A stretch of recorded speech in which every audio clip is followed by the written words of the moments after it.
Good morning everyone. बेटा आज जो हम टॉपिक स्टार्ट करने वाले हैं वो है हमारा पार्ट 3 और जिसमें हम चैप्टर स्टार्ट करेंगे फंडामेंटल राइट, है ना। पॉलिटी का पार्ट 3 स्टार्ट होना है। अब देखो सबसे पहली चीज़ होती है कि हमारे राइट्स से होते हैं, राइट्स होता है अधिकार। अधिकार क्या होगा? एक देश होगा, उस देश के अंदर एक कानून बनता है और वो कानून आपको कुछ अधिकार प्रोवाइड कराता है, ठीक है। जैसे आपका घर होता है तो आपके घर में आपको अलग तरीके के अधिकार होंगे और बाहर वाले लोगों को अलग तरीके के अधिकार होंगे। आपका बाहर का कोई गेस्ट आता है तो ऐसा तो नहीं वो सीधे सीधे आपके बेडरूम में या इंटरनल पहुंच सकता है, नहीं, आप उसको बाहर रखेंगे। हर व्यक्ति के लिए अधिकार आप डिसाइड करेंगे कि कौन व्यक्ति जो आपका फैमिली मेंबर है उसको कितने अधिकार हैं, आपका दोस्त आया उसको कितने अधिकार हैं, आपके रिलेटिव्स आते हैं तो उसको कितने अधिकार हैं। इसी तरीके से संविधान के अंदर या कॉन्स्टिट्यूशन के अंदर अधिकारों को डिसाइड किया जाता है। कॉन्स्टिट्यूशन के अंदर दिए गए हैं अधिकार और ये अधिकार बनाए गए हैं सारे। समझ में आया? जब हमारा संविधान बन के तैयार हुआ 1950 के अंदर जब ये लागू हुआ तो जैसे ही लागू होता है तो कुछ अधिकार हमें पहले दे दिए गए थे और बाकी के अधिकार हमें 1950 में दे दिए गए थे, जिससे कि हमारे ये अधिकारों को इस्तेमाल करके एक हम अच्छी ज़िंदगी जी सके। तो संविधान के अंदर इन्हीं अधिकारों का वर्णन जो दिया जाता है वो पार्ट 3 के अंदर दिया जाएगा, जिसको हम बोलेंगे कॉन्स्टिट्यूशन ऑफ इंडिया के अंदर पार्ट 3 फंडामेंटल राइट्स। क्लियर? पहले 2 पार्ट हम लोग कर चुके हैं, आज जो हम स्टार्ट कर रहे हैं वो 3rd पार्ट स्टार्ट कर रहे हैं। कंसेप्ट क्लियर हुआ? इतना समझ में आ गया? अब यहाँ पर आ जाता है why it is known as a fundamental right, है ना। Why it is known as fundamental right, why it is not known as human right या लीगल राइट। हम इसे क्यों नहीं कह सकते हैं? देखो लीगल राइट होती है जो कानून के आधार पर आपको अधिकार दिए गए हैं, ठीक है। ह्यूमन राइट की अगर बात बोलेंगे तो ह्यूमन राइट में या मानवीय अधिकारों में बहुत सारे अधिकार आ जाते हैं जो हमें नेचुरली गिवन है। फंडामेंटल राइट वो अधिकार होते हैं जो हमें संविधान के तहत दिए गए हैं। कंसेप्ट क्लियर हुआ?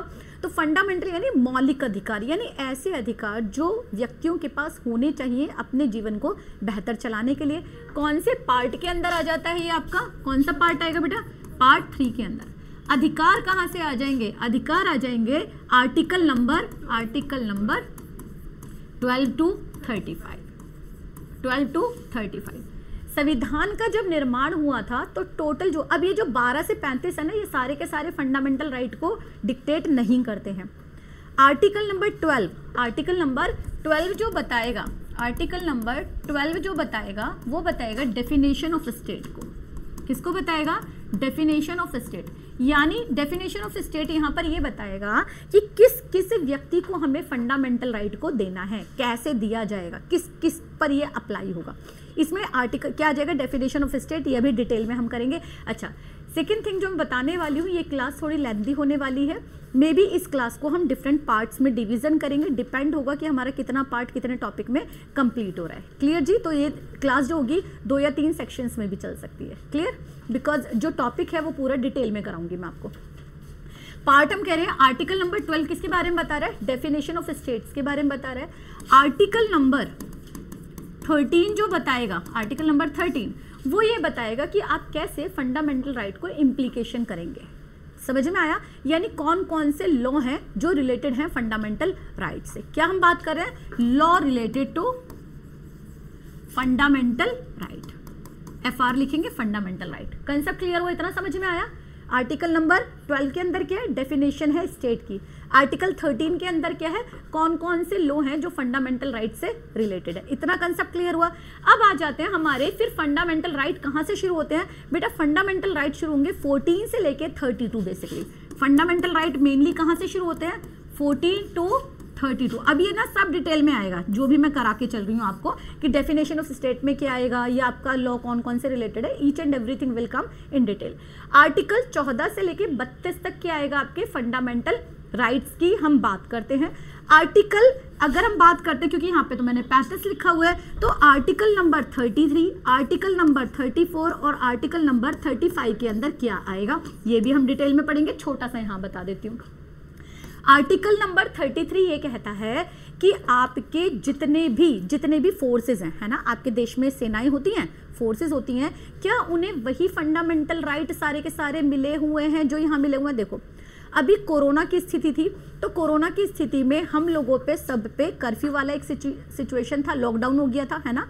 लॉकडाउन में हमें सबको बोला गया कि आप लोग अंदर रहिए, जबकि हमारी जो सेनाएं थी वो मैदान में थी, है ना। तो अब यहाँ पर फंडामेंटल राइट का क्या, किसका वायलेशन हो रहा है? क्या हमारे फंडामेंटल राइट का वायलेशन हो रहा है या उनके? दोनों अलग अलग हो गया भाई, इंसान तो वो भी है ना।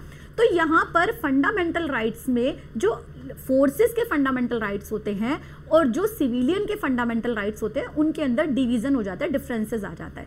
जब सबके फंडामेंटल राइट की बात कर रहे हैं तो 14 to 34 तो 32 तो सब पे लागू होगा, लेकिन कुछ फंडामेंटल राइट्स या कुछ अधिकार जो फोर्सेस के होते हैं उनके अलग होते हैं, जो डिसाइड किया जाता है पार्लियामेंट के द्वारा। तो वो कहाँ आएगा? आर्टिकल नंबर 33 के अंदर। कंसेप्ट क्लियर है? समझ में आए? किसके लिए होगा? फोर्सेस के लिए। ये अभी हम डिटेल में करेंगे। क्लियर जी? जितनी भी फोर्सेस होती है उनके लिए। कौन डिसाइड करता है? पार्लियामेंट। आर्टिकल नंबर 34 क्या कहता है? आर्टिकल नंबर 34 ये कहता है कि किसी जगह पर अगर मार्शल लॉ लगाओ, मार्शल लॉ कहां पर होता है? जहां पर बाह्य आक्रमण का या टेररिज्म का जहां पर डर होता है, तो वहां पे मिलिट्री का एक रूल शुरू हो जाता है ना। मिलिट्री लगा दी जाती है। इसमें कई बार ऐसी भी सिचुएशन होती है जहां पर शूट एट द साइट होता है। कोई भी बाहर निकला, सबको बोला वो अंदर हो। आपने यूक्रेन की स्थिति दे रखी है ना, जहां पे यानी मिलिट्री का पर्टिकुलरली कंट्रोल हो जाए, तो हम उसे क्या कह रहे हैं? मार्शल लॉ की एक संज्ञा दे रहे हैं बेसिकली। मार्शल लॉ बाकी और डिफाइन हम आगे कर देंगे। तो अगर मार्शल लॉ कहीं पर लगा हुआ है उस पर्टिकुलर पीरियड ऑफ टाइम में, जहां पर क्या है, कोई भी ऐसी आपदा है कि लोग अगर बाहर निकलेंगे तो उन्हें नुकसान हो सकता है, तो ऐसे पीरियड ऑफ टाइम में फंडामेंटल राइट क्या होंगे, ये डिसाइड कौन करता है? आर्टिकल नंबर 33 डिसाइड करता है। क्लियर जी? समझ में आया? मार्शल लॉ जहां पर इंप्लीमेंटेड है उस समय पर फंडामेंटल राइट क्या होंगे? आर्टिकल नंबर 34 बता रहा है। आर्टिकल नंबर 35 क्या बता रहा है? एज यूजुअल जैसा हम करके आए हैं, पार्ट 1 के अंदर किया है। लास्ट वाला जो चौथा आर्टिकल है उसमें पार्लियामेंट रूल बना रहा था 2 और 3 के लिए। जब हम करके आए हैं पार्ट 2 सिटीजनशिप करके आए, तो 5 से लेके 11 में लास्ट वाला जो आर्टिकल है, 11वां आर्टिकल है, उसमें पार्लियामेंट रूल एंड रेगुलेशन बना रहा है सिटीजनशिप के लिए। अब हम कर रहे हैं फंडामेंटल राइट्स, तो इसमें भी आर्टिकल लास्ट वाला क्या करेगा? ऐसे याद रख सकते हो आप आसानी से। आर्टिकल नंबर 35 क्या करेगा? फंडामेंटल राइट्स पे रूल्स एंड रेगुलेशन बनाने का अधिकार किसके पास है? पार्लियामेंट के पास है। उसके अंदर अगर कोई चेंज करना है, अमेंडमेंट करना है, तो वो किसके पास अधिकार है? सारा का सारा पार्लियामेंट के पास अधिकार है। तो यहाँ पर पार्लियामेंट इसको क्या करती है? पार्लियामेंट इंप्लीमेंट कराने का काम करेगी, चेंजेस कराने का काम करेगी, अमेंडमेंट कराने का काम करेगी। किसमें? फंडामेंटल राइट्स के अंदर। जो रूल्स एंड रेगुलेशन बनाने का अधिकार है किसके पास है? पार्लियामेंट के पास है। डिटेल में हम एक एक करके सारे आर्टिकल पढ़ेंगे। अब वापस आ जाते, 12 समझ में आ गया। 12 बता रहा है डेफिनेशन ऑफ स्टेट की, 13 बता रहा है जो लॉ रिलेटेड है, किससे रिलेटेड है? फंडामेंटल राइट से। 14 से लेके 32 तक हमारे मेन फंडामेंटल राइट आएंगे। 33 हमारा फोर्सेस के लिए फंडामेंटल राइट, 34 हमारा मार्शल लॉ के समय पर फंडामेंटल राइट, और 35 पार्लियामेंट के अधिकारों के बारे में बता रहे हैं कि सिटीजन को कैसे वो अधिकार दिए जाएंगे। इतना क्लियर हुआ? अब हम जो बात कर रहे हैं वो मेन बात आ जाएगी इन फंडामेंटल राइट्स की। किसकी बात करें हम? इन फंडामेंटल राइट्स की, जो हमारे आ जाएंगे 14 से लेके 32 के अंदर या 14 to 32 के अंदर। बेटे इनिशियली जिस समय पर फंडामेंटल राइट्स को लिया गया था, या हमारे जो फाउंडिंग मेंबर्स हैं कॉन्स्टिट्यूशंस के, ठीक है, बताया हुआ है ना, अंबेडकर, अय्यर, अयंगर, मुंशी, मोहम्मद, डीपी खेतान हो गए आपके, मित्रा हो गए आपके, है ना, माधव हो गए आपके, कृष्णाचार्य हो गए। ये सब क्या थे? ये मेंबर थे जिन्होंने कॉन्स्टिट्यूशन को एक प्रारूप दिया है। बाकी सारी पार्लियामेंट के मेंबर, हम कॉन्स्टिट्यूशन असेंबली के बारे में पढ़ चुके हैं, जो सारे पार्लियामेंट्री मेंबर थे उस समय के, उन्होंने संविधान को जब रूप दिया तो उस समय पर डिसाइड किया गया कि there are total 7 fundamental rights. कितने होने चाहिए? 7 फंडामेंटल राइट्स होने चाहिए। तो यहाँ पर अगर मैं बोलूंगी तो फंडामेंटल राइट्स को हम 7 के रूप में ही हम मान के चलेंगे। पहले करेंगे 1 2 3 4 5 6 7, ऐसे लेके चलेंगे। क्लियर है? तो first fundamental right Hindi English दोनों में करेंगे। मैं इसको कराऊंगी SSDR से कराऊंगी। तो सबसे पहले आ जाएगा समानता का अधिकार। कौन सा आ जाएगा? समानता का अधिकार, और इसको बोलते हैं राइट टू इक्वालिटी। सबसे पहले कौन सा आ गया? Right to equality. पहले एक बेसिक करेंगे, उसके बाद हम इसे डिटेल करेंगे। राइट टू इक्वालिटी, और राइट टू इक्वालिटी का जो आर्टिकल आ जाता है वो आ जाता है बेटा 14 से लेके 18 तक, यानी 14 से लेके 18 तक आ जाएगा राइट टू इक्वालिटी। पहले ये चार्ट ड्रॉ करेंगे, उसके बाद फिर हम एक एक करके डिटेल में इनको करेंगे। क्लियर जी? समझ में आया? दूसरा हम क्या करेंगे यहाँ पर? स्वतंत्रता का अधिकार। क्या करेंगे? स्वतंत्रता का अधिकार। स्वतंत्रता का अधिकार कहां से कहां तक जाएगा? ये जाएगा right to freedom, right to freedom. और आर्टिकल चले जाएंगे आपके कहां से? 19 से 22 तक। कहां तक जाएंगे? 19 से 22 तक जाएंगे। कंसेप्ट क्लियर हुआ? नेक्स्ट हम क्या करेंगे? किसके विरुद्ध अधिकार है? शोषण के विरुद्ध अधिकार है। क्या हो जाएगा? Right against exploitation. तो ये हो जाएगा शोषण के विरुद्ध अधिकार। क्या हो जाएगा? शोषण के विरुद्ध अधिकार, शोषण के विरुद्ध अधिकार। और शोषण के विरुद्ध अधिकार को बोलते हैं राइट अगेंस्ट एक्सप्लोटेशन। और आर्टिकल आ जाएंगे आपके article number 23 and article number 24। Clear जी? इतना समझ में आया? नेक्स्ट आ जाएगा आपको धार्मिक स्वतंत्रता का अधिकार या राइट टू रिलीजन। क्या आ जाएगा? Right to religion, right to religion. क्या आ जाएगा यहां पर? धार्मिक स्वतंत्रता का अधिकार, धार्मिक स्वतंत्रता का अधिकार। और ये आ जाएगा आपका 25, आर्टिकल नंबर 25 टू 28, 25, 26, 27 और 28। क्लियर हुआ? आगे आ जाएगा आपका राइट फॉर द कल्चर। किसके लिए आ जाएगा? संस्कृति का। ठीक है, किसका आ जाएगा? संस्कृति का अधिकार, right to culture and education. संस्कृति व शिक्षा का अधिकार, शिक्षा का अधिकार। क्या बोलेंगे? Right to culture and education. लेकिन बेटा याद रखना, यहां पर कल्चर और एजुकेशन की जब हम बात करते हैं तो यहां पर बात कर देंगे माइनॉरिटी की। किसकी बात कर देंगे? माइनॉरिटी। सभी को शिक्षा का, कल्चर का अधिकार है। कैसे? जो ट्राइबल्स होते हैं उनको एक लीग में लेके आने के लिए। नेक्स्ट आ जाएगा आर्टिकल कहां से कहां तक आएगा? 29 टू 30। डन जी। नेक्स्ट आ जाएगा राइट टू प्रॉपर्टी। क्या आ जाएगा? Right to property, right to property यानी संपत्ति का अधिकार, संपत्ति का अधिकार। और संपत्ति का अधिकार कौन से आर्टिकल में आ जाएगा? Article number 31। और बेटा यहां पर कॉन्स्टिट्यूशन के बनाने वालों ने जब बनाया तो संपत्ति के अधिकार को फंडामेंटल राइट दे दिया गया, लेकिन इन फ्यूचर जाकर इमरजेंसी के समय पर यह डिसाइड किया गया कि अगर संपत्ति का अधिकार लोगों को फंडामेंटल राइट के तरीके से दे दिया जाएगा तो संपत्ति के अधिग्रहण में स्टेट को बहुत सारी परेशानियों का सामना करना पड़ रहा है, जिसकी वजह से इस आर्टिकल को यहां से खत्म करके, इस अधिकार को यहां से खत्म करके, फंडामेंटल राइट से खत्म करके इसको एक लीगल अधिकार बना दिया गया। यहां से इसको क्या कर दिया गया? रिपील। यहां से क्या कर दिया गया? इसको रिपील्ड कर दिया गया। और इसको कहां डाल दिया गया? लीगल राइट्स में डाल दिया गया। किस में डाल दिया गया? कानूनी अधिकार में डाल दिया गया।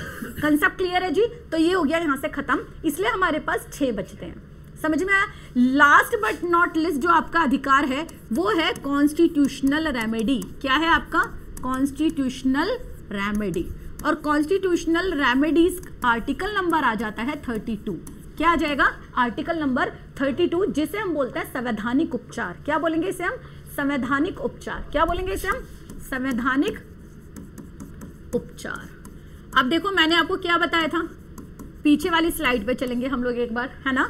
देखो पीछे वाली स्लाइड में मैंने आपको बताया था आर्टिकल नंबर 12 टू 35 जो आएंगे वो फंडामेंटल राइट को डील करता है। 12 के अंदर क्या दिया? Definition of state. 13 के अंदर दे दिया law related to the fundamental right.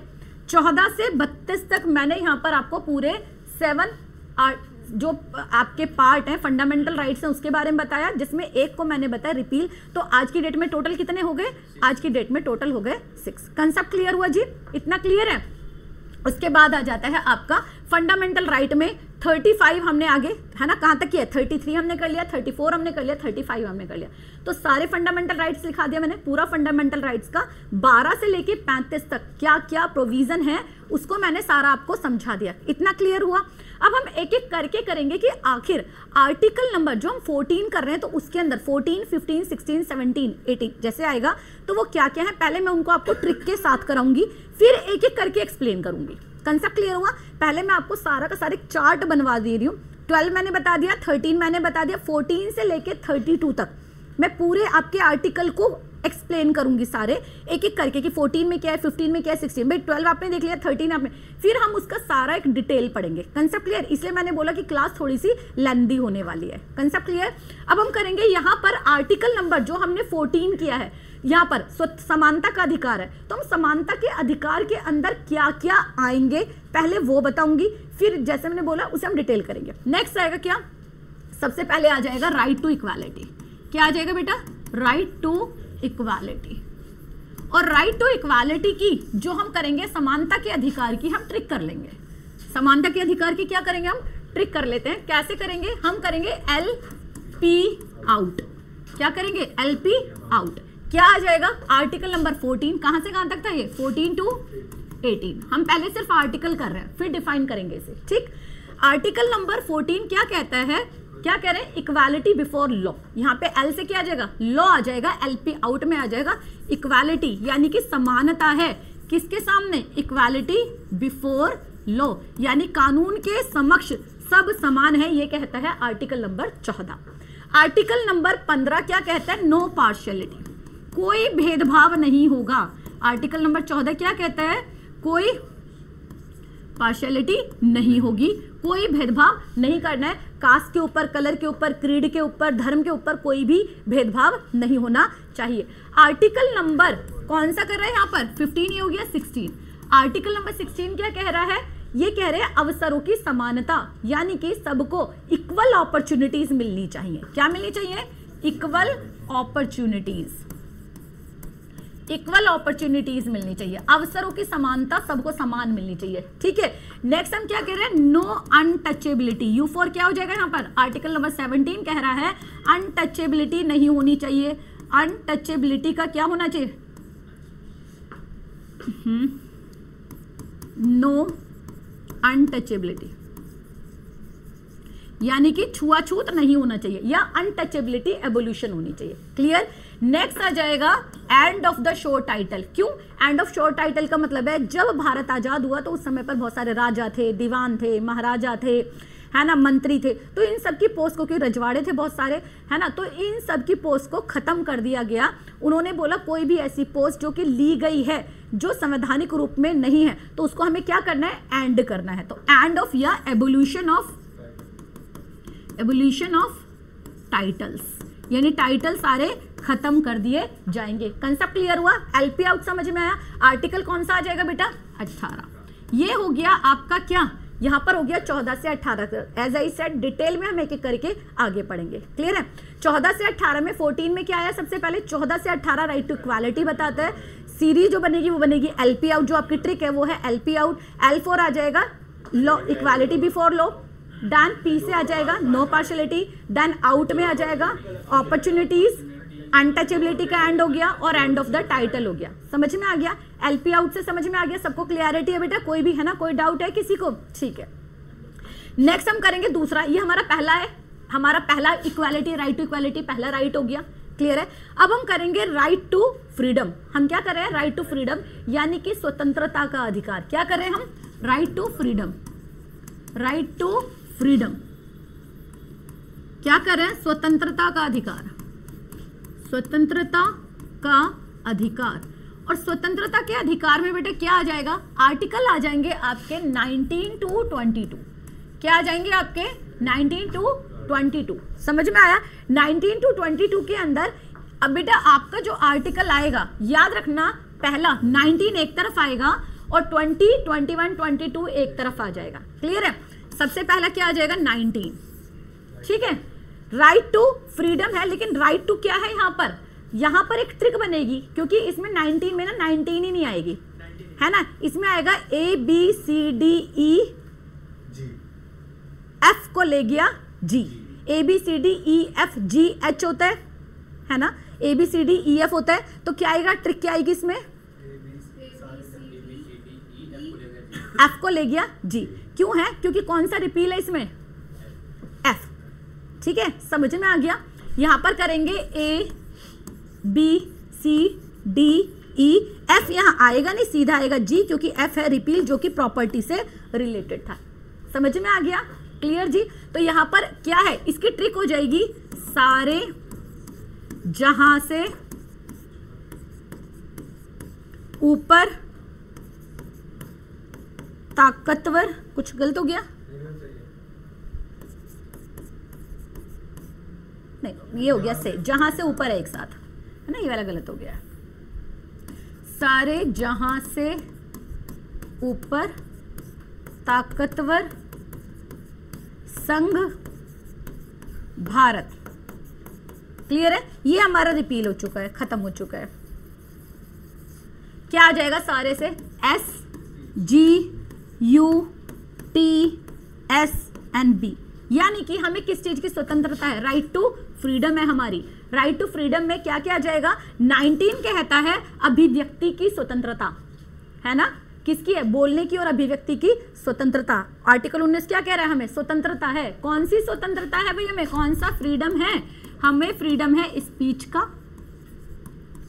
हमें फ्रीडम है गैदरिंग का यानी इकट्ठा होने का, हमें फ्रीडम है यूनियन बनाने का, संघ बनाने का, यानी लोगों को एक साथ ग्रुपिंग लाने का। यानी कह रहे कि जो भी ग्रुप देश के हित में उन्हें लाए जाए, जैसे एनजीओज बना लेते हैं, एसएचजी ग्रुप बना लेते हैं, आपके छोटे छोटे आपकी पार्टीज बनती हैं, है ना, या जो आपकी नेशनल पार्टी, सारे क्या संघ ही तो है सारे के सारे। उसके बाद है ट्रैवल का, यानी कहीं भी आप घूम सकते हो, लेकिन कुछ जगहों पर गवर्नर से परमिशन लेनी जरूरी होती है। उसके बाद है सेटल, भारत के किसी भी हिस्से में आप सेटल हो सकते हो। पहले जम्मू कश्मीर नहीं था, लेकिन अब 370 हटने से आप भारत के अंदर वहां पर भी सेटल हो सकते हो। एंड नेक्स्ट है बिजनेस की, आप भारत के अंदर आप अपना मन चाहा बिजनेस कर सकते हो। अगेन से मैं भारत की unity, integrity, sovereignty, secularism, socialism या डेमोक्रेटिक रिपब्लिक को कोई भी हार्म नहीं होना चाहिए। आप ऐसा कोई भी बिजनेस आप कर सकते हो। हाँ जी, किसके लिए है? ट्रैवल है बेटे, ट्रैवलिंग का है यहाँ पे। ट्रैवलिंग और ट्रेड, ट्रेड जो है वो बिजनेस है, समझ में? जो बिजनेस आप कर रहे हो ना, ट्रेड आ जाएगा यहाँ पर। क्लियर है कि आप भारत के अंदर कहीं भी स्वतंत्र हो, कहीं भी घूमने के लिए। कंसेप्ट क्लियर हो? इतना समझ में आया? अब आगे हम क्या, ये हो गया 19 समझ में आ गया, 19 समझ में आ गया। 19 में आपके पास क्या क्या स्वतंत्रता है? आपको बोलने की स्वतंत्रता है, आपको कहीं इकट्ठा होने की स्वतंत्रता है, आपको संघ बनाने की स्वतंत्रता है, आप कहीं भी ट्रैवल कर सकते हो, आप कहीं भी सेटल हो सकते हो, और आप कोई भी बिजनेस कर सकते हो। कंसेप्ट क्लियर हुआ? अब आ जाते हैं आर्टिकल नंबर कौन सा आ गया? 20, 21 एंड 22। यहां पर 21 के साथ एक और 86 कॉन्स्टिट्यूशनल अमेंडमेंट होता है संविधान के अंदर, ठीक है। और यहां पर जोड़ा जाता है एक और आर्टिकल जिसे हम बोलेंगे 21A। क्या जोड़ देंगे? 21A, जहां पर बताए ABCD आ जाए, इसका मतलब है संविधान के अंदर संशोधन करके जोड़ा गया है। और इसके लिए ट्रिक क्या हो जाएगी? CLPP, इसको लिखते हैं कंस्ट्रक्शन लिंक पेमेंट प्लान, ठीक है। ये मैं CLPP कहाँ से उठाए? उठाए इकोनॉमिक्स के अंदर। जब आप कोई घर खरीदते हो ना, जैसे आप बिल्डिंग बनाने होते हो, तो उसमें जो जो फ्लोर बनता जाता है उसके डाउन पेमेंट लेते रहते हैं, तो वहां से ये उठाया CLPP, construction link payment plan. इसको लिख सकते हो कंस्ट्रक्शन, यहाँ पे इसकी जरूरत नहीं है, बस उसकी वजह से बोला है कि याद हो जाए, लिंक पेमेंट प्लान। यहाँ पे इसका कोई यूज नहीं है। अब यहाँ पे क्या है? C4 क्या आ जाएगा यहाँ पर? Right against conviction.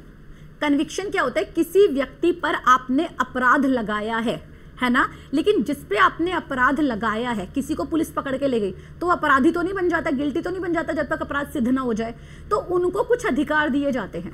तो यहां पर क्या आ जाएगा? यहां पर दोषारोपण के समक्ष अधिकार दिया जाता है। राइट अगेंस्ट किसके? कन्विक्शन। समझ में आ गया? क्या दिया जाएगा? Right against conviction. इतना समझ में आया? जो कन्विक्ट किया गया है व्यक्ति, जिसके ऊपर अपराध, जिसको दोषी बताया जा रहा है, उसके पास भी क्या क्या अधिकार होते हैं, उनकी बात कर रहे हैं। यहां पर जो राइट आ जाएगा, right to life. Right to life क्या आ जाएगा यहां पर? Right to life. Right to life क्या है? देखो, किसी खाने में मिलावट, ऐसा कोई भी राइट टू लाइफ कब तक है? सपोज करो मेरे को ना लाउड म्यूजिक पसंद है, अगर तो मैं लाउड म्यूजिक मैंने चला लिया, लेकिन सामने वाले को सपोज करो कि उसे हार्ट की प्रॉब्लम है ना, तो क्या मैं लाउड म्यूजिक चला सकती हूँ? नहीं। यहाँ पे उसका अधिकार मुझे, हमें फंडामेंटल राइट जो दिए हुए हैं, वो तब तक हम फंडामेंटल राइट को अपने इस्तेमाल कर सकते हैं जब तक कि दूसरे का वायलेशन ना हो रहा हो। कंसेप्ट क्लियर हो? इसी के अंदर हमेशा जो पुराने बच्चे उनको पता होगा, यहाँ पे है ना, बड़े साइलेंट से सारे बैठे हुए, तो इसके अंदर एक कंसेप्ट निकल के आता है हमारा राइट टू लाइफ के अंदर, कि एक बच्चा सुबह सो रहा है, मम्मी ने आके जगा दिया, उठ जाओ उठ जाओ उठ जाओ, है ना।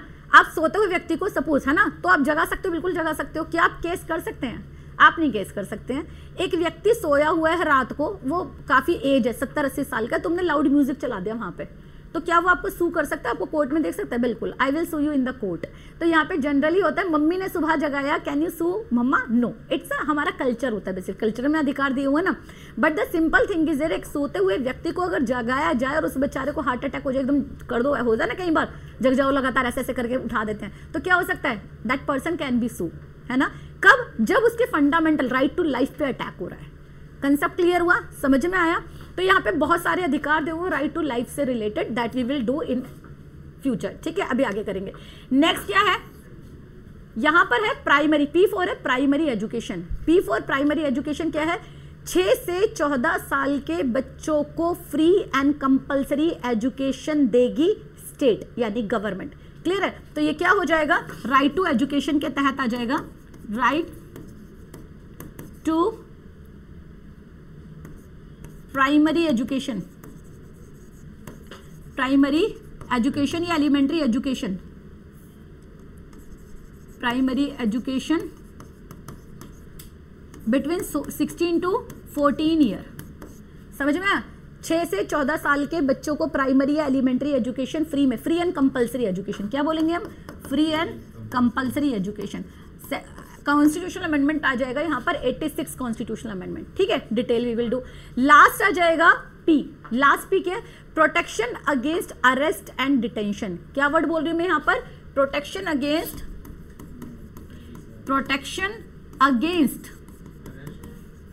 Arrest and detention. देखो ये है क्या? किसी यहां पर क्या था? दोष लगाया था, यहां पे पुलिस पकड़ के ले गई, ठीक है। पुलिस पकड़ के यहाँ पे अरेस्ट करके ले जा रही है। पहले हैंडकफ या क्या लगाई जाती थी? लोहे की हथकड़ी लगाई जाती थी। अब हथकड़ी से उसकी नस कट सकती है, उसे चोट लग सकती है ना।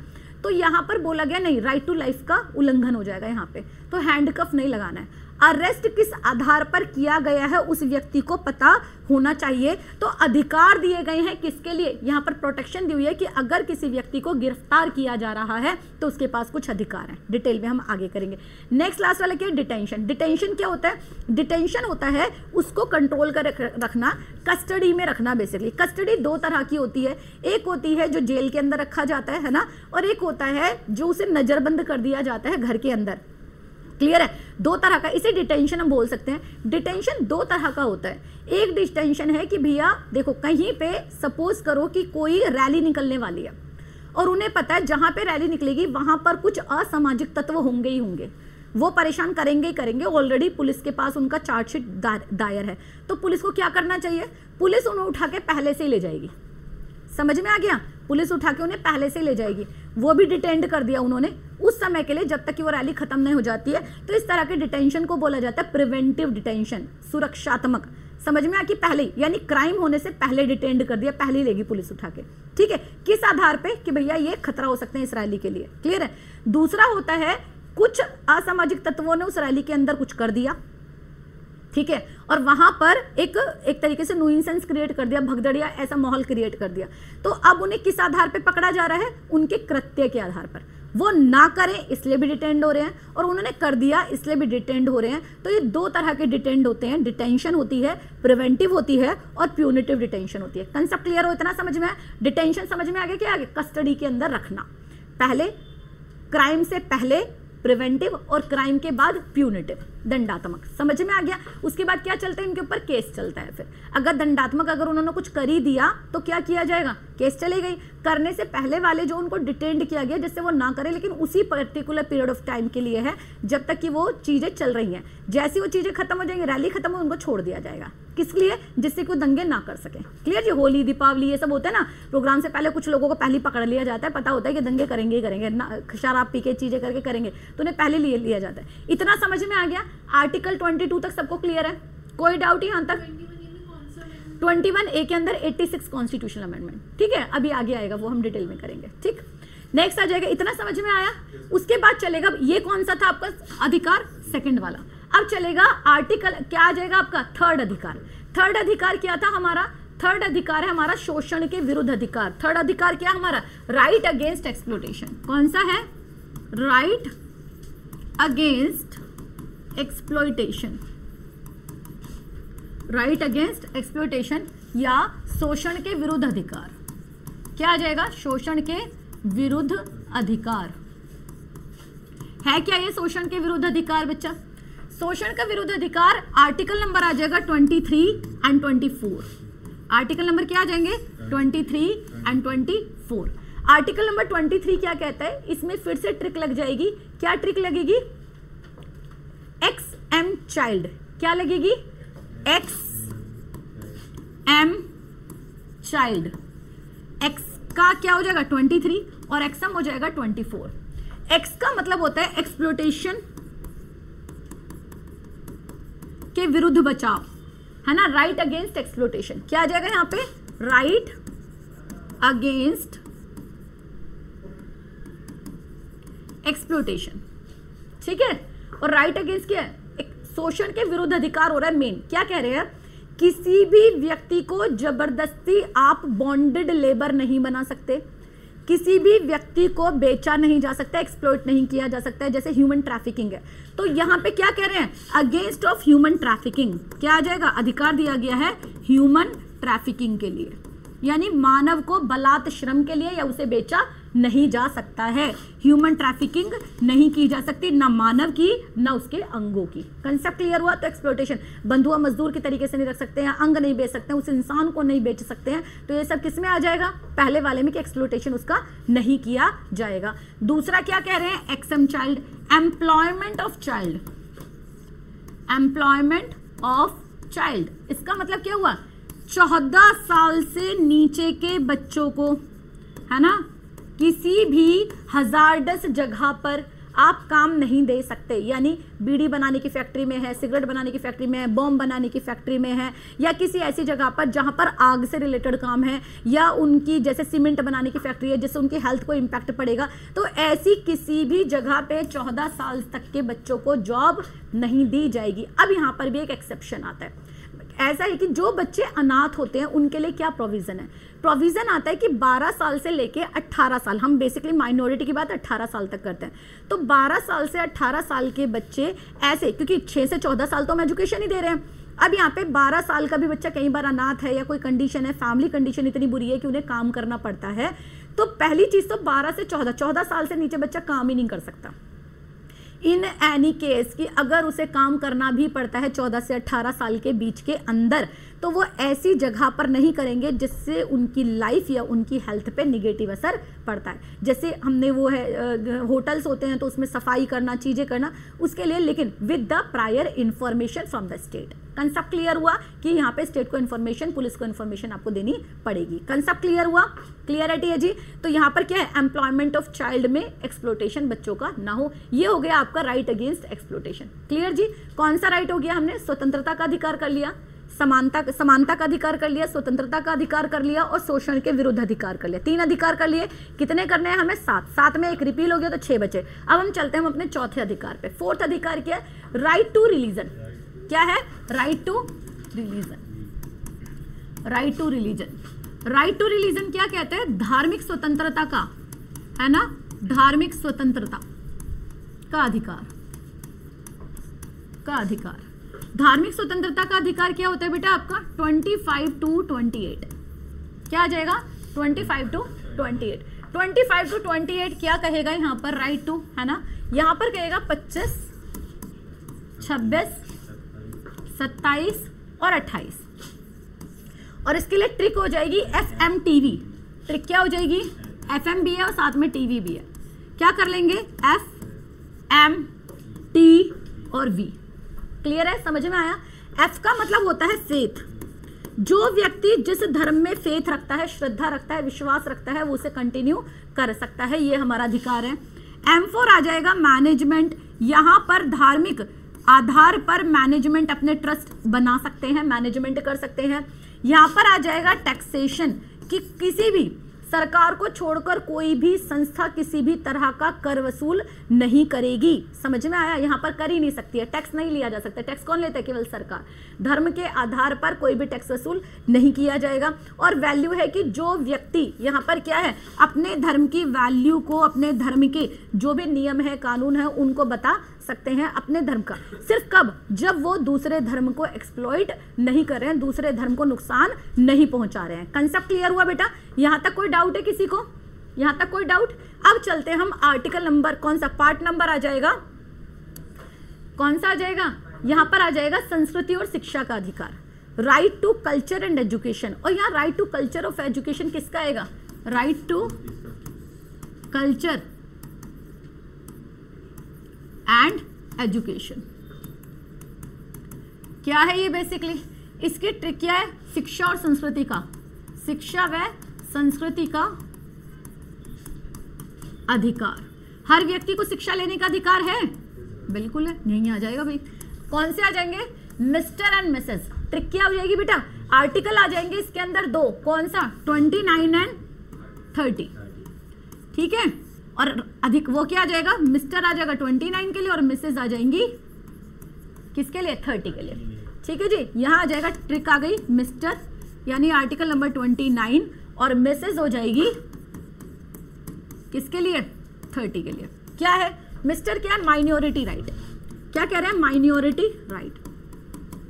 अब माइनॉरिटी राइट क्या कह रहे हैं? ये कह रहे हैं हर वो तबका जो माइनॉरिटी में काउंट किया जाता है उसको कास्ट, कलर, क्रीड किसी आधार पर डिस्क्रिमिनेशन नहीं किया जाएगा और उसके अधिकारों को सुरक्षित रखा जाएगा। उनका पहनावा, उनका कल्चर, उसको सुरक्षित, उनके कल्चर को प्रोटेक्ट किया जाएगा। क्या किया जाएगा? माइनॉरिटी के अधिकारों को क्या दिया जाएगा बेटा? प्रोटेक्शन दिया जाएगा। कंसेप्ट क्लियर हुआ? क्या दिया जाएगा? प्रोटेक्शन दिया जाएगा। दूसरा क्या कह रहे हैं? ये कह रहे हैं माइनॉरिटी शिक्षा। क्या कह रहे हैं यहाँ पे? माइनॉरिटी शिक्षा। ये कह रहे हैं कि जो बड़ा तबका है, ये जो पढ़ा लिखा तबका है, जो हाई क्लास है, जो क्रीमी लेयर है, वो सब स्कूल जा सकते हैं।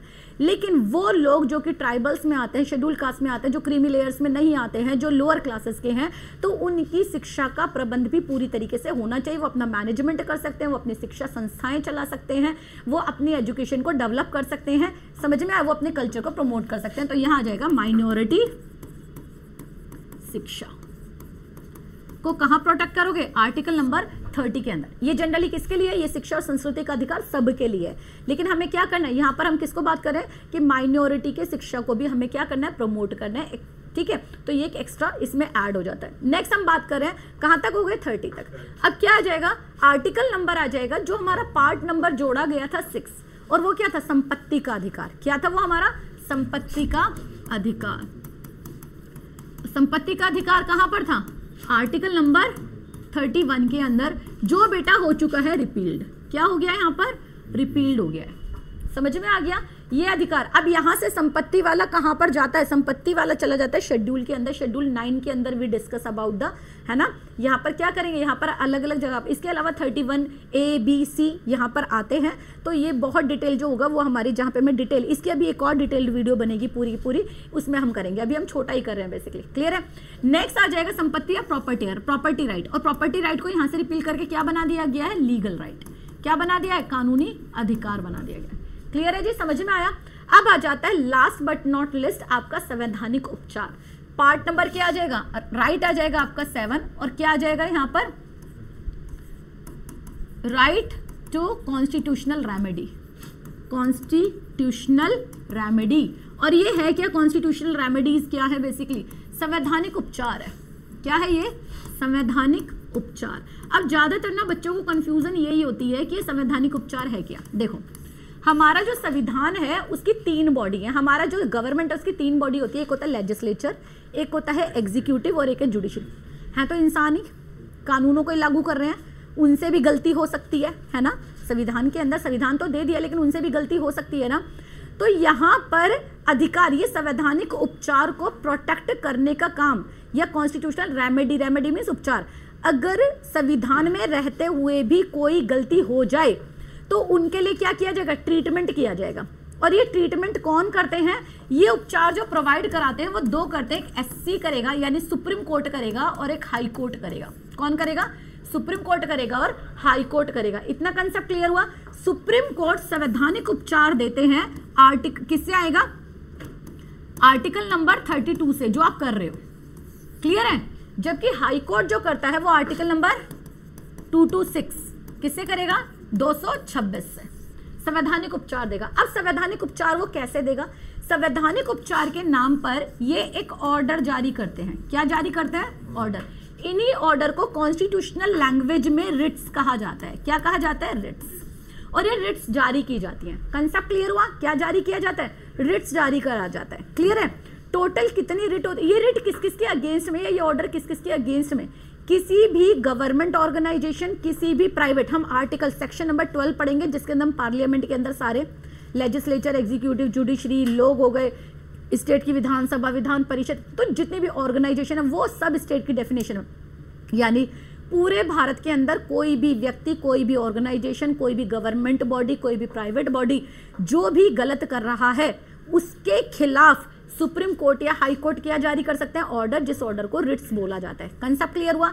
जो ये टोटल रिट्स होती हैं हमारी, जो हमारी टोटल रिट्स होती हैं वो क्या होती है? हमारी टोटल रिट्स होती है हमारी 5। कितनी होती है? हमारी 5 रिट्स होती हैं। सबसे पहली जो रिट होगी आपकी वो होगी हैबियस कॉर्पस। क्या हो जाएगी? Habeas corpus. ठीक है। दूसरी हो जाएगी मैंडेमस। थर्ड हो जाएगी प्रोहिबिशन। क्लियर है? फोर्थ हो जाएगी सर्टिरोरी। नेक्स्ट हो जाएगी आपकी क्यू वारंटो। ठीक है जी। और ये डिटेल में हम करेंगे क्या, या छोटा सा बता देते हो। देखो, हैबियस कॉर्पस को बोला जाता है बंदी प्रत्यक्षीकरण। क्या बोला जाता है? बंदी प्रत्यक्षीकरण। इस पर अलग से भी वीडियो बनेगी पूरी डिटेल, बट अभी के लिए इतना कर लेते हैं। बंदी प्रत्यक्षीकरण, मैंडेमस। बंदी प्रत्यक्षीकरण का मतलब क्या होता है? किसी व्यक्ति को पुलिस ने पकड़ लिया, एग्जीक्यूटिव ने पकड़ लिया, पुलिस ने पकड़ लिया, उसको 24 घंटे के अंदर जिला मजिस्ट्रेट के सामने प्रेजेंट करना ही पड़ेगा। अगर नहीं किया जाता है तो यहाँ पे सुप्रीम कोर्ट या हाई कोर्ट क्या ऑर्डर करेगा, क्या रिट जारी करेगा? बंदी प्रत्यक्षीकरण। तो इसके लिए होता है टू हैव बॉडी। इसके लिए क्या होता है? टू हैव बॉडी, यानी बॉडी को प्रेजेंट करो। ठीक है, यानी व्यक्ति को, बॉडी में मृत्यु नहीं है, व्यक्ति को प्रेजेंट करो यहाँ पे। नेक्स्ट आ जाएगा मैंडेमस। मैंडेमस का मतलब होता है परम आदेश। देखो, यहाँ पर कोई व्यक्ति, कोई भी एनजीओ, जैसे मैंने बताया जितनी भी ऑर्गेनाइजेशन है, अगर वो कोई कॉन्स्टिट्यूशन का वॉयलेशन करते हैं तो यहाँ पर जो जुडिशरी है वो यहाँ पर रिट जारी करेगी परम आदेश का कि हम आदेश देते हैं, वी कमांड। समझ में आया? कौन सा देंगे?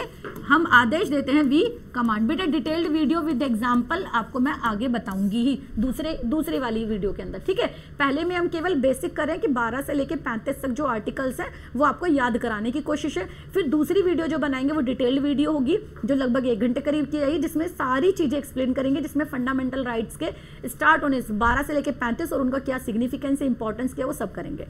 नेक्स्ट हम कर रहे हैं यहाँ पे प्रोहिबिशन। प्रोहिबिशन का मतलब होता है प्रतिषेध। प्रतिषेध का मतलब क्या होता है? रोकना। प्रतिषेध का मतलब क्या होता है? रोकना। यानी कि अगर लोअर बॉडी कोई गलत काम कर रही है तो अपर बॉडी क्या करेगी? रोकेगी ना उसे। यही काम यहां पर जुडिशरी करती है रिट जारी करके, जिसे हम बोलते हैं टू फॉरबिड। क्या बोलेंगे? To forbid. फॉरबिड का मतलब होता है मना करना। मना करा जा रहा है, भैया ये मत करो। समझ में आ गया? क्लियर है? जैसे सपोज करो कि अगर म्यूनिसिपैलिटी जो है वो काम कर रही है लेकिन दूसरी बॉडी जो है म्यूनिसिपैलिटी के काम में दखल अंदाजी कर रही है, तो सुप्रीम कोर्ट क्या कह सकती है कि आपको म्यूनिसिपैलिटी के काम में दखल अंदाजी नहीं करनी चाहिए, मना करेगा। नेक्स्ट आ जाएगा सर्ट्यूरोरी, होता है उत्प्रेषण। क्या होगा? उत्प्रेषण। और उत्प्रेषण का मतलब क्या होता है? To transfer. क्या कह रहे हैं? देखो, डिस्ट्रिक्ट कोर्ट में अगर कोई केस सॉल्व नहीं हो रहा है या हाई कोर्ट को ऐसा लगता है कि डिस्ट्रिक्ट कोर्ट के अंदर बहुत अच्छे से काम नहीं चल रहा है, या कुछ केसेस, कोई ऐसे केस हैं जो इंपॉर्टेंट वाले हैं, तो वो अपने पास मंगा लेती है। इसी तरीके से सुप्रीम कोर्ट हाई कोर्ट से अगर किसी केस को मंगा ले अपने पास, तो इसी को क्या बोला जाता है? उत्प्रेषण। यानी लोअर बॉडी से अपर बॉडी में केसेस का ट्रांसफर, किसी भी केस में, चाहे पुलिस में होता है या जुडिशरी में है। हम यहाँ पे, क्योंकि जुडिशरी की हम बात करें कि जुडिशरी ऑर्डर देगी यहाँ पे कि इसको आप ऊपर की तरफ प्रेषित कर दो, आपसे नहीं हो रहा है, तो यहाँ पर इसी को बोला जाता है उत्प्रेषण या टू ट्रांसफर। To transfer. ठीक है, समझ में आया? उत्प्रेषित का मतलब होता है ट्रांसफर करना। एंड लास्ट होता है क्यू वारंटो। क्यू वारंटो क्या होता है?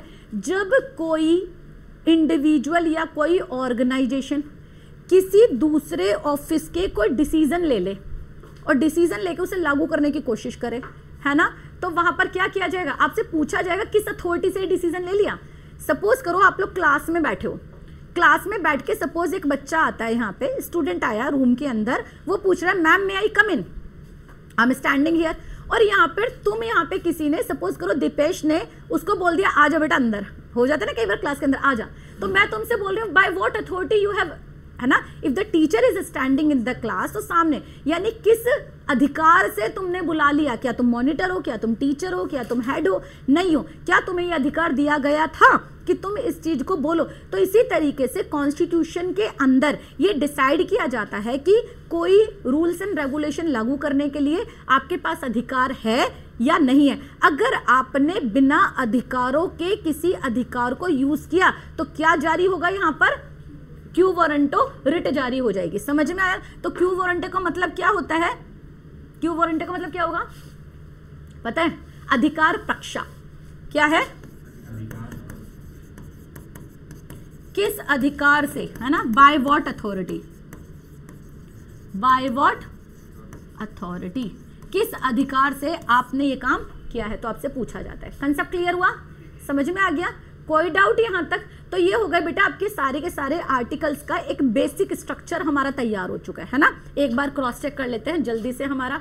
देखो सबसे पहले जो हमने अधिकार किया फंडामेंटल राइट्स के अंदर पार्ट नंबर 3 में आता है, 12 से लेकर 35 में आता है, 12 के अंदर डेफिनेशन ऑफ स्टेट, 13 के अंदर फंडामेंटल राइट जो लॉ से रिलेटेड है, फंडामेंटल राइट 14 से लेकर 32 तक आएंगे जो हम आगे करेंगे। 33 के अंदर फोर्सेस के लिए क्या फंडामेंटल राइट होते हैं, 34 के अंदर मार्शल लॉ के लिए क्या फंडामेंटल राइट होते हैं, 35 के अंदर पार्लियामेंट रूल्स एंड रेगुलेशन बनाती है सारे फंडामेंटल राइट्स के लिए। इसमें हम 14 से 32 के लिए अगर हम बात करते हैं तो सारे 14 से 32 के फंडामेंटल राइट शुरू में 7 थे, अब इसमें क्या कर दिए 6, जिसके अंदर समानता का अधिकार, स्वतंत्रता का अधिकार, शोषण के विरुद्ध अधिकार, धर्म का अधिकार, संस्कृति और शिक्षा का अधिकार, उसके बाद आपका संपत्ति का अधिकार जो खत्म हो गया है, एंड देन संवैधानिक उपचार का अधिकार दिया जाता है। उसके बाद एक एक करके हमने राइट टू इक्वालिटी किया 14 से 18, इसका ट्रिक मैंने बता दिया, LP out, Laxman Pujara out, ये मैंने ट्रिक बताया।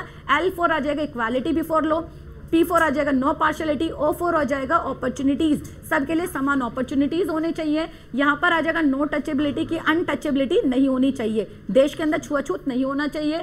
7th में आ जाएगा आपका एवोल्यूशन ऑफ द टाइटल की कोई भी टाइटल यहाँ पर नहीं दिया जाएगा। उसके बाद आ जाएगा right to freedom, right to freedom में 19 में हमने किया कि अधिकार हमें स्वतंत्रता के अधिकार में 19 में क्या क्या मिले हुए हैं, स्पीच का है, गैदरिंग का है, ट्रैवलिंग का है, सेटलमेंट का है, यूनियन बनाने का अधिकार है। 20 के अंदर बताया हुआ है आपका कि राइट अगेंस्ट कन्विक्शन है कि अगर दोष लगाया है तो भी उस व्यक्ति को कुछ अधिकार मिले हुए हैं। नेक्स्ट आ जाएगा यहाँ पर राइट टू लाइफ आ जाएगा, राइट टू द एजुकेशन आ जाएगा, 6 से 14 साल के बच्चों को फ्री एंड कंपलसरी एजुकेशन दिया जाएगा। उसके बाद राइट अगेंस्ट किसका जगह अरेस्ट एंड डिटेंशन, डिटेंशन 2 तरह की बताई थी। नेक्स्ट बताया है आर्टिकल नंबर 23 एंड 24, यह आ जाएगा अधिकार आ गया, शोषण के विरुद्ध अधिकार आ गया, जिसमें हम क्या कर लेंगे यहाँ पर करेंगे 23 के अंदर है राइट अगेंस्ट द एक्सप्लोटेशन, अगर किसी का एक्सप्लोटेशन शोषण किया जा रहा है तो उसके विरुद्ध अधिकार है। और 6 से 14 साल से 6 नहीं है 14 साल से नीचे के व्यक्ति को आप किसी भी जगह पर काम पे नहीं लगा सकते, ये संविधान कहता है हमारा।